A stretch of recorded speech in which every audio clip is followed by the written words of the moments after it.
look gut live across to the Bar Council of India, the chairperson as well as Rajya Sabha MP Mannan Kumar. He's speaking right now. जो फैसले जो supreme court को या माननीय जजेस को करने हैं वो करते हैं। मिलने जुलने से या अब उनके यहाँ पूजा हुई, गणपति की पूजा, अगर हम भी रहते तो माननीय मुख्य न्यायाधीश महोदय बहुत बढ़िया से खुद स्वयं गणपति की पूजा करते हैं। महाराष्ट्र में आप जानते हैं कि बहुत ये फेमस है पूजा। तो हम भी रहते तो हम भी जाते, वो कहते हैं कि मनन जी कभी आइए, बड़ी अच्छी पूजा करता हूँ, आइए आया कीजिए। तो इसमें अब मुझे नहीं लगता है कि कोई एक पैसा भी कुछ गलत है, और इससे फैसलों पे असर पड़े ये कहना बिल्कुल ही गलत है, बिल्कुल निराधार है।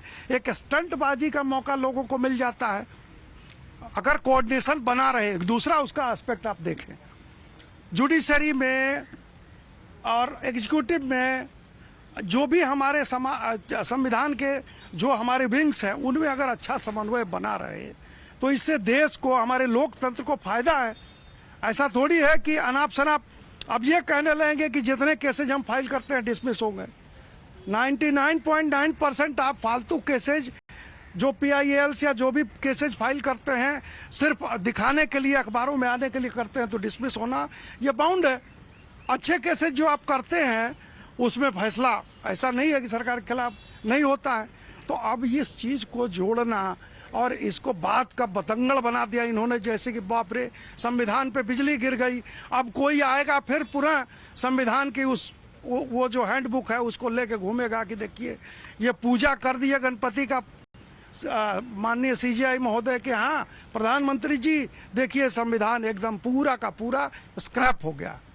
तो अब इन सब बातों को हमको लगता है कि बुद्धिजीवियों को, हमारे देश की जनता को ज्यादा तरजीह नहीं देना चाहिए। इंदिरा जयसिंह ने बोला कि SCBA में अब कपिल सिब्बल साहब का तो अभी तक स्टेटमेंट मैंने नहीं देखा है, सुलझे हुए वकील हैं, मुझे लगता है कि कुछ बोलेंगे भी नहीं, बोलेंगे तो गलती होगी।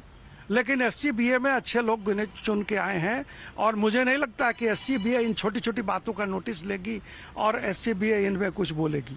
सर बहुत लोग कह रहे हैं कि अब सारा फैसला सरकार के पक्ष में जाएगा और इस तरह उनके घर जाने पर। अगर देखिए घर जाने से, अब आज के युग में फेस टाइम पे, आपके व्हाट्सएप पे कोई भी बात हो सकती है, तो फैसला अगर उससे प्रभावित नहीं हो रहा है तो अगर गणपति की पूजा ओपनली जाके कर रहे हैं, वो पुजारी आदमी है, रिलीजियस आदमी है, तो इससे फैसले पर क्या प्रभाव पड़ सकता है? ये सब निराधार बातें हैं, इनका ध्यान नहीं देना चाहिए देश को।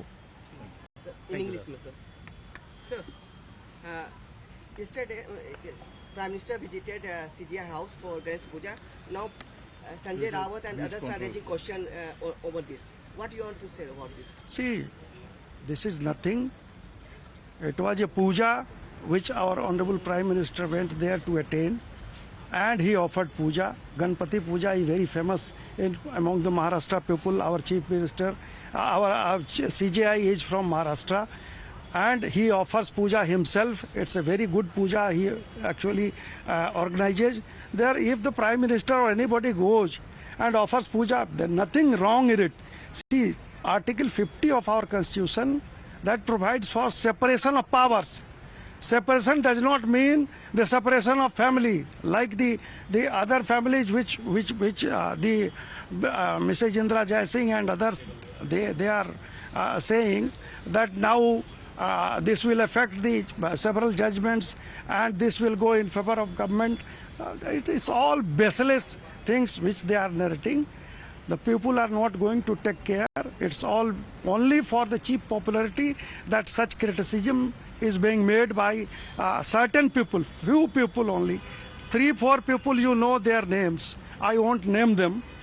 They are in search of such opportunities. The moment they get some such opportunity, they start making statements, all bogus statements, all baseless statements. So people are not going to be actually influenced by such statements. And you know our Chief Justice, the impartiality, the honesty, integrity of our Supreme Court and of our Chief Justice of India. Because of such meetings, no judgment is going to be affected. And See, had there been any other intention of the Prime Minister, today's age, you know, the WhatsApp, the FaceTimes, they can discuss anything at any time. It was not necessary to go at the home of the Chief Justice of India and to offer a puja. This was not a meeting, it was a social function where our Honorable Chief Justice of India, the Prime Minister went at the house of Honorable CJI. Nothing wrong in it. The people who are criticizing this, they are all actually doing it with some political motive, which the people are not going to take note of. Thank you चलो आ जाओ, आमिर आ जाओ।